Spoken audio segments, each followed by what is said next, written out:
orang yang sudah dibantu oleh sebuah partai politik ya, dari tingkatan yang wali kota, kemudian jadi gubernur, jadi presiden, dia minta anaknya jadi wali kota di Solo, dikasih juga, dia minta mantunya jadi wali kota Medan, dikasih juga ya. Tapi begitu di akhir masa jabatannya ya, itu kemudian dia malah bukan hanya tidak sejalan dengan partainya, tapi malah bertentangan dengan partainya. Oke, soal utang rasa saya nanti Pak Ermus juga saya tanggapi. Pak Ikrar, utang rasa, utang budi. Pak Jokowi terhadap Bu Mega, bahkan dia satu-satunya presiden yang nggak bisa balas budi, didukung oleh Profesor Effendi Ghazali. Saya bukannya mau mendukung Jokowi, saya nggak ada urusan sama politik karena siapapun presidennya saya nyari makan sendiri.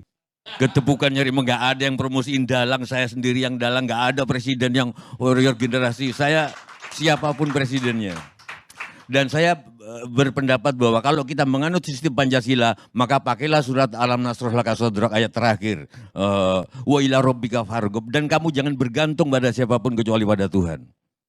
Saya tidak pernah berdoa agar Pak Karni ngundang saya supaya saya dapat duit. Saya cuma berdoa Tuhan bahwa duitnya dari mana terserah kamu. Sore ini saya diundang, saya dapat duit.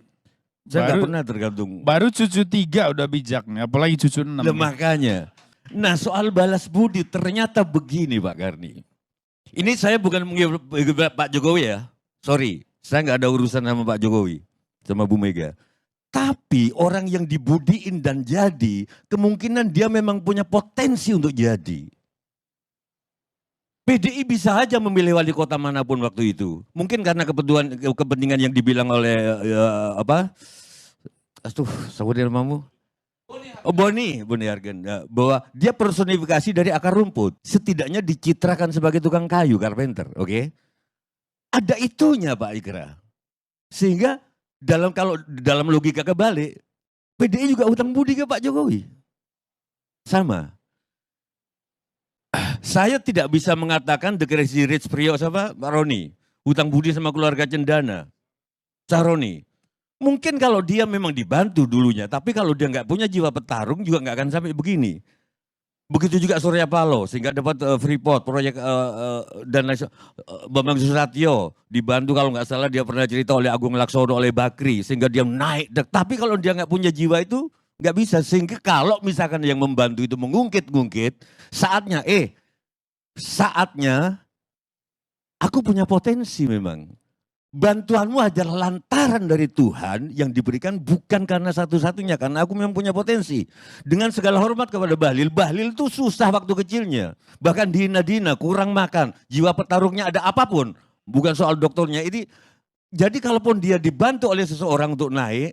Dia punya jiwa petarung itu. Bijak nggak Pak Karni? Ini cucu 3, baru kalau 6. Baru cucu 6 gitu.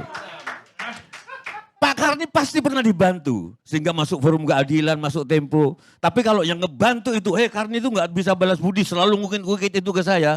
Karni itu lihat sekarang, wah punya ini nikahnya aja putranya di Borobudur, hotel Sujiwo Tejo aja nggak bisa gitu. Nah, kalau aku punya ketemu orang kayak gitu Mas Gerar, oh kalau gitu saatnya Pak Karni bisa melupakan Anda, karena Anda mengungkit-ungkit terus.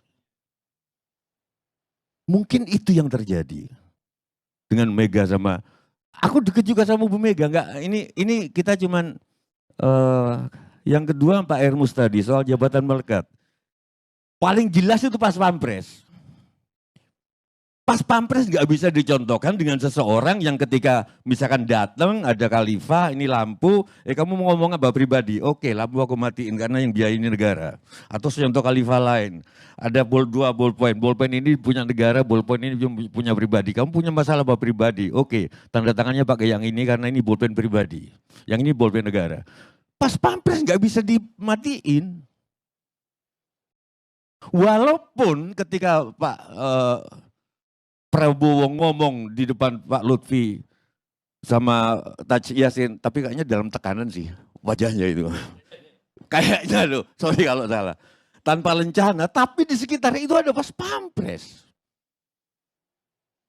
Aku nggak ngerti logika Pak Bagja, nggak bisa dipisahkan. Karena pas pampres bukan kayak pena di Khalifah itu yang ada satu pena satu terus lampu dimatiin minyaknya. Dia nyala terus kalau enggak. Ingat gak waktu Pak Jokowi 2 periode Pak Ermus? Ada KPU membolehkan Pak Jokowi kampanye pakai mobil pesawat kepresidenan. Ingat gak? Periode kedua. Kampanyenya boleh.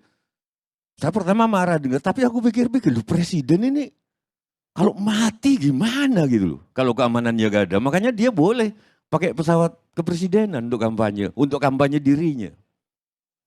Hurrah!